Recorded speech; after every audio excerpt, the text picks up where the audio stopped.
Welcome back to the deep dive.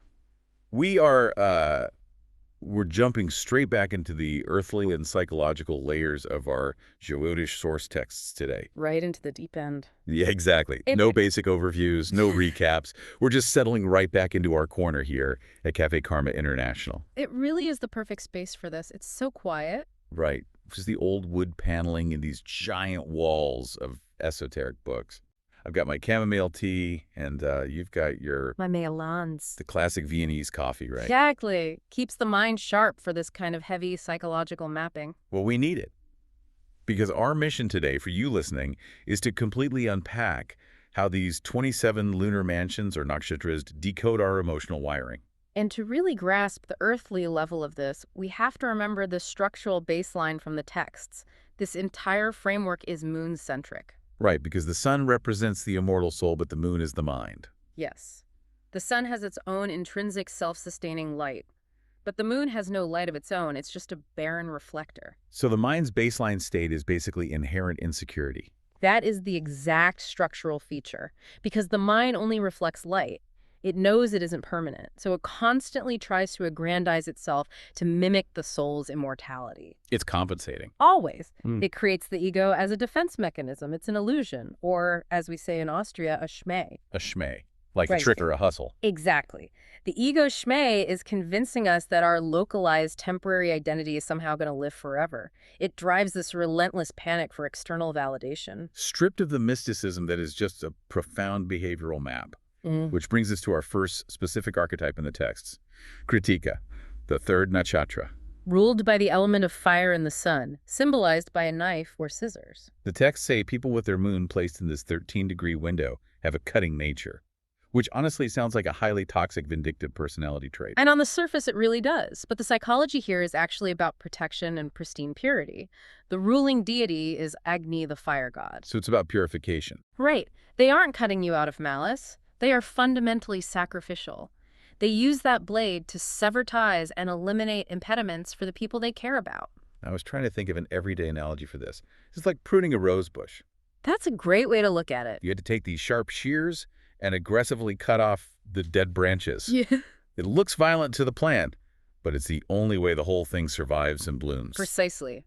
They lack enduring vengefulness. They just make the necessary cut and move on. It's a heavy burden to dismantle the ego's illusions like that. But the texts show incredibly diverse paths for how this plays out.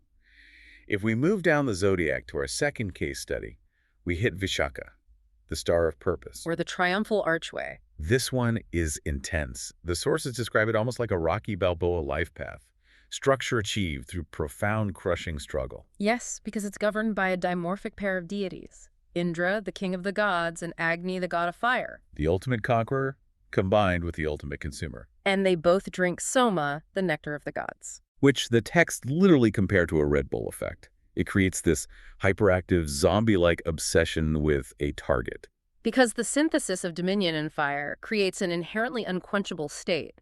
Fire just demands more fuel. Psychologically, this is a state of perpetual lack. I read that and immediately thought of another analogy, the hedonic treadmill. Like a millionaire who buys a massive yacht but is deeply depressed because his neighbor's yacht is 3 feet longer. Exactly. No victory is ever enough. They walk through the triumphal archway and immediately start looking for the next war. Which forces a massive midlife transition, right? They have to shift from material expansion to spiritual purification, or they just burn out. They absolutely will burn out if they don't pivot, which perfectly sets up the nakshatra that immediately follows it, Anuradha. This is where we want to spend the bulk of our time today, the earthly and psychological layers of Anuradha. The texts call it the spiral ritual. Yes. And the contrast from Vishaka is striking. Anuradha is tamasic. Which usually translates to heavy or inert. People mistake that for laziness. But here, tamas is the immovable grounding force required for deep, unwavering devotion. It's alchemical resilience. Looming in the mud. Exactly, the lotus flower blooming in the swamp.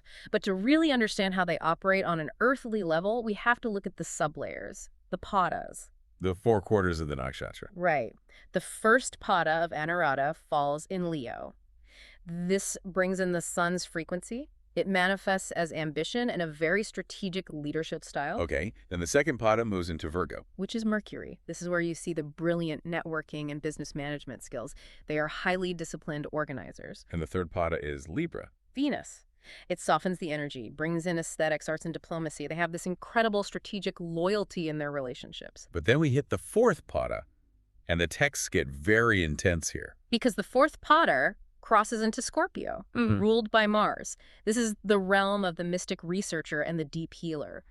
But it's also a Kandanta point. The karmic knot, the system crash. Yes. It is the deepest debilitation point for the moon. And remember, the moon is our emotional security. So what does that actually look like for someone walking around with this placement? The sources talk about the rabbit archetype.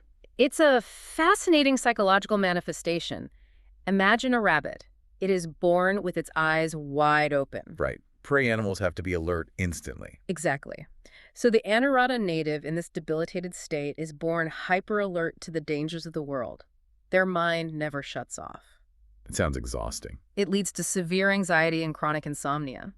The psychological friction is immense. They are constantly scanning for threats. And because they crave that deep Tamazic devotion, they often look for an anchor in other people, which the texts warn leads to the twin flame trap. Ah, yes, the twin flame trap. This is a massive shadow side for them. What exactly is happening there psychologically? They project their own capacity for pure divine devotion onto a fallible human being.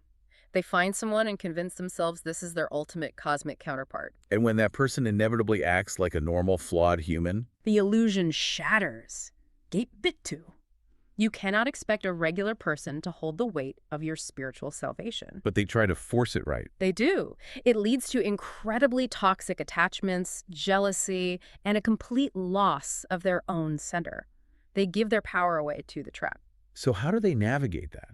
What are these individuals actually meant to do in the world? What's their vocation? The texts classify them as the disciplined explorers. Because of that Scorpio influence and their ability to handle heavy Tamazic energy, they excel in hidden or underground professions. The sources specifically mention criminal law and detectives. Yes, mining as well, anything where they have to dig beneath the surface. They also make profound astrologers and healers because they intuitively understand the dark, muddy parts of the human psyche. They know how to survive the swamp so they can guide others through it. Exactly. Pastic, that fits perfectly. But all of this psychological heavy lifting takes a literal physical toll.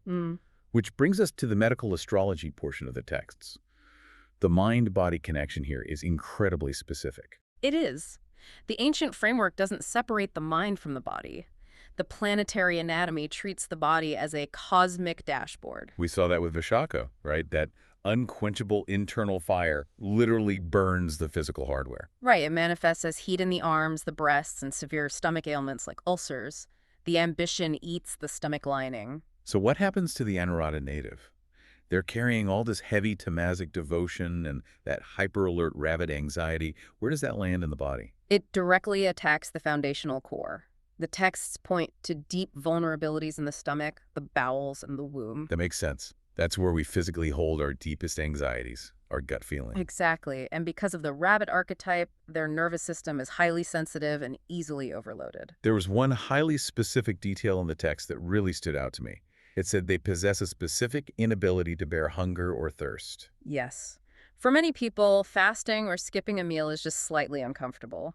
But for this placement, it triggers a primal systemic panic. Because their emotional security is already debilitated. Right. The physical deprivation mimics the psychological lack, and their hyper-alert nervous system just redlines immediately. So you really cannot permanently heal the physical symptom without addressing the psychological root. Modern medicine might give them an antacid, but the texts argue you have to cool the internal fire. The physical body is just the final alarm bell for the karmic lesson. Which brings us to the ultimate essence of this entire deep dive. How do we integrate this? If you are listening to this and recognizing your own rabbit anxiety or your own twin flame trap, what is the existential core statement here? The sources boil it down to a single challenging concept: healthy detachment. That sounds like a paradox for a placement that is entirely built on devotion. It is the ultimate alchemical test for them. They have to learn how to love deeply without attachment. To serve and be profoundly loyal without expecting the other person to be their savior. Devotion without the desperate grip. Yes. When they finally stop projecting their need for salvation onto other people, they unlock that true alchemical resilience. They just bloom. It's an incredibly quiet, grounded power once they figure it out. It is. Well, sitting here in the quiet of Cafe Karma, it feels like the perfect place to wrap up this analysis. We've traced the architecture of the mind from the sharp, purifying cuts of Krittika to the roaring ambition of Vishaka, and finally into the deep, muddy devotion of Anuradha. It's a map that proves our emotional struggles aren't random flaws. They are highly specific evolutionary checkpoints. Which leaves you with one final provocative thought from the source material to explore on your own. The texts explicitly state that our biology is hardwired to receive these subtle, celestial frequencies. Our nervous systems and our organs are literal cosmic receivers. Receptors for the karmic signaling? Exactly. So if that ancient blueprint is accurate, what happens when we flood our environment with endless digital noise and artificial light?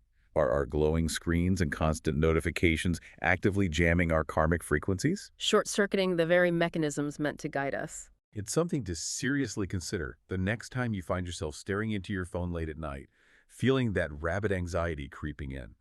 Thank you for joining us on this deep dive.